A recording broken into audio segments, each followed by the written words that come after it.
All right, this is a very important training because it's helping you to be the trainer, not helping you to be trained. That's very important.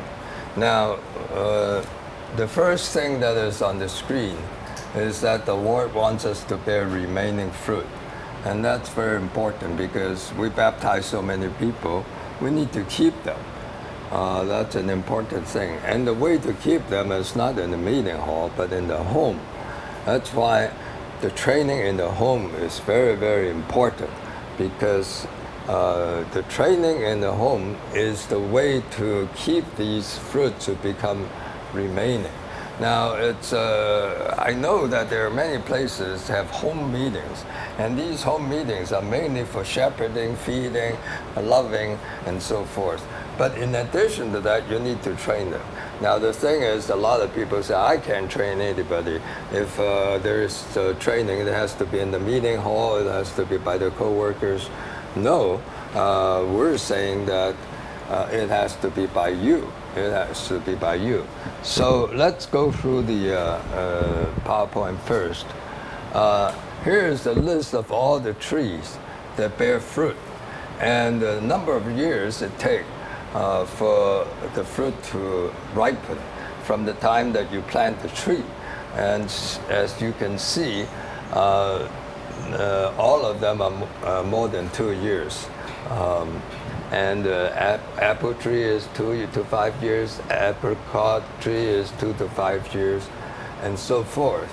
And so what we're talking about is to bear remaining fruit. It's not just to baptize people or to contact people. You need that. But after you have your contacts, how are you going to keep them? And in the past we said, oh, bring them to the meeting. Well, bring them to the meeting is important. And this series is on bringing them to the meeting, the third series. The first series is just to teach them some basic skills so that they can be part of your group. Because when they become part of your group, they have to do what you do. Then the second thing is they have to learn to bear fruit. And each series is 12 weeks, half a year. And so, by the time that you help him to bear fruit, it has to be about a year's time before he can bear some remaining fruit. But look at the next frame. It's very important. And that is this. The first year, if you just bear one fruit, let's say a cherry, you got a cherry. And that's all you got, a cherry. But the second year, you help Jerry to get Tom. And so Jerry and Tom becomes your work the second year. And what you're doing is helping Jerry to get Tom. It's not you directly getting Tom. So the arrow is 2 arrows. So you're actually helping Jerry to get Tom. And that's perfecting people. That's very important. In the New Jersey training, we talk about the 4-dimensional church life. The first dimension is begetting, nourishing, teaching, and then prophesying. But then the second dimension is to perfect others. If we never know how to perfect others, our church life will be one-dimensional. One-dimensional has no blueprint. If you want a blueprint, at least you need 2-dimensional. Then you need to have 3-dimensional, and the third dimension is that we need to be in spirit in everything that we do, whether in having morning revival with them, or whether to pray with them, or whether to read the Bible with them. Then the fourth dimension, if you only have 3 dimensions, then yes, it's you have a real church life. But it fizzles out after three weeks. And so you need the 4th dimension, which is you need to continue steadfastly. But the important thing is you perfect them. So that is what the home training, the training in the home is about. It's helping you to perfect others. And so this person, after he get trained, next half a year later, he can become your helper. And he can help to train the one that he has helped to bring in. So you may say, oh, this is so slow, 2 years just to get 2 people. Well, hang on, look at this. The 3rd year, that 3rd generation, you get some more, and then you have empty hand, your hands are free, then you can get some more. And by the 4th year, it's 8 people. Then by the 5th year, it would be 13 people. Now, if you would do these home trainings continuously, steadfastly for 5 years, I guarantee you, this is fruit bearing, this is science, this is not just empty talk. This is science, the science of fruit bearing. And so one person in 5 years becomes 13 person, and you multiply yourself 12 times. This is divine economy. All right, now this is a quote from Brother Lee speaking to Singapore in 1985. And he said this. He said, the truth we preach may be very spiritual, and they do not have any emphasis on the word education. But because they are truth, there inherently is a good deal of substance that is educational in nature. In other words, we have to see the whole thing about the Lord's recovery as a means of education, educating people. So this person, he got saved. Yes, he got a new life. But practically, he's a human being and he needs to be educated. And education doesn't mean just education in the mind. It means education in your skill, in your motor ability, not just your mental ability. Since it is educational, there needs to be an educational system. Everybody knows what an educational system is in school. You grow up with an educational system. But when you come into the church and we talk about educational system, everybody says, oh, what is that? And then now we talk about training in the homes. People say, oh, that's a new thing. We've never done that before. Well, that is to educate people in the home. And that's exactly what Brother Lee was talking about, is that we need to build up an educational system. Now, I don't know what happened in this country, in the U.S., in the early days. I think that in the early days, in the pioneer days, they have no school, and so just the parents teach your children. But as this urbanization become bigger and the city become bigger, there's a lot of people coming, and you need an educational system. You cannot just teach people in the homes. And that system eventually becomes what every child goes through. He goes through this system. So now what we need to do in the churches is to build up an educational system, because let's suppose a child just gets fed, but he has never gone to school. Well, it's you have a problem society. That would only be the Aboriginal society. Then it was natives. They don't have school. But modern society, you need education. So the same thing in the Lord's recovery. There's a desperate need to build up an educational system. All right, now. So this training in the home, what is the training in the home? That is to build up this educational system. Now, here's 5 points you need to remember. The rest, the brothers will go through those training manuals and how to do it with you. But these 5 points you must remember. The first thing is you're doing it yourself. You're not the trainee, you're the trainer. That's why we give you a whole bunch of manuals so that you can learn to be the trainer. Don't say you cannot do it. Everybody can do it. Nobody start out being able to do it. Everybody start out not being able to do it. And then you try, and then you stumble, and then you make a few mistakes, and then you learn. You learn not only to be a good student, you learn to be a teacher. And you say, no, I've never been a teacher. I'm a sister. I only cook for people. I only take care of people by nourishing them, cherishing them. Well, if you learn, you will find out that you can do it.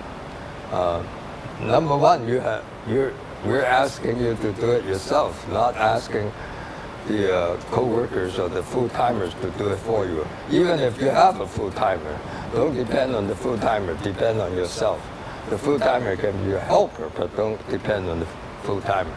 Number two, you have to do it according to the new way. Well, what is the new way? Well, what is the old way?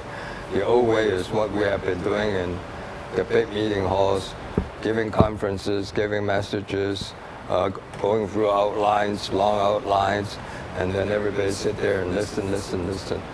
Well, 10 years ago when I started this series for training in the homes, I wanted to learn. I said, we've been doing this for many years, decades. How did people outside teach their children? So I gather up a few people who majors in education and who are teachers, professional teachers, and I asked them, tell me, how do you prepare your lessons? How do you teach your students? Well, they told me the modern system of education is interactive. Well, the Bible does not have the word interactive, but the Bible has the word mutuality. That means you never try to give a lesson. Now in an elementary school, if you try to give a lesson, you have to spend a lot of time doing preparation to incite their interest in the subject first. Then you get them involved in the subject. Then you get them interact with the subject. That's how people learn. And so if you want to do it according to a new way, the speaking only takes about 15-20 minutes. Then you interact, a lot of interaction, because that's the modern way of learning. You learn by interaction. So that's the second thing. And the third thing is we have to learn to train in knowledge and skill. Why am I saying that? Because our training in the past is all knowledge. We give them some Bible teaching, we give them some lessons, and then after we finish, we think that we've done our job. Well, when you try to teach a child to walk, it's not a matter of giving him a lesson and then leaving him alone. You have to walk with him day by day. Or you teach a child to swim, you have to swim with him day by day until he learns. Or you teach a child to play the piano, you have to play with him. Or you teach any skill, you have to do it with them. And that's why you have to have morning revival with them. You cannot just tell them you have morning revival. And you have to study the Bible with them. And then if you want them to go and preach the gospel, you have to go with them. And then if you want them to prophesy, which is the third series that we're talking about now, then you have to stand with them and prophesy together with them, or to praise the Lord together with them. Then they learn. People learn by example. People don't learn by lectures, okay? So that's why in our physical learning process, in our physical life, we have the knowledge and we have the skill. You learn geography, history, mathematics, that's in your mind. It just help whatever has been accumulated in the last 5,000 years to get into your mind. Well, what is to teach people about the triune God? That is to get the accumulation of all the understanding of the Bible and put it into people's mind. That's what it is. That's knowledge. But in addition to knowledge, people have to learn to live the Christian life. You have to exercise your spirit. You have to pray. Some people, they never pray after 10 years. Then how can they be a proper Christian? If you never pray, you never know the joy of praying to God and calling on His name and to study the Bible. You know, that all those are skills you have to teach them step by step. And that's why we need number 4. And that is, unless you're just teaching, helping one person, like unless you're just having one child, and then you can help him. If you get 4 or 5 people, you can't. There's no way to help them to get on the proper skill. You have to have helpers. The helpers are there to, number 1, help you to remind them so that they can remind the new ones to pick up the habit and the skill day by day. And then secondly, when you have some helpers, your perfecting or whatever you're doing is a corporate effort. It's not an individual effort. Then the last thing is, a lot of people don't know about that, or they don't like that.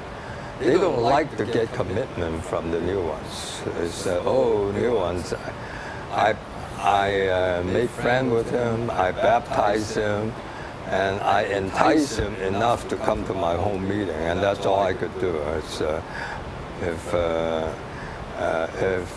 the Lord be gracious, then he comes next week to the meeting. If the Lord is not gracious, then or he has some private engagements, then he doesn't come. I can't force it. I cannot force it. Well, you cannot force anything, but you can help people by selling a program to them to make them have a commitment. You can do that. And that's what we need to learn to do, is to learn to help to get commitments. You need to get commitments from the helpers. You need to get commitments from the new ones. Now, you say, what if they commit but they don't fulfill the commitment? Well, that's to be expected. You know, you do it for 3 weeks, 4 weeks, they fail in their commitment. And but it's better to have a commitment at the beginning than to have no commitment.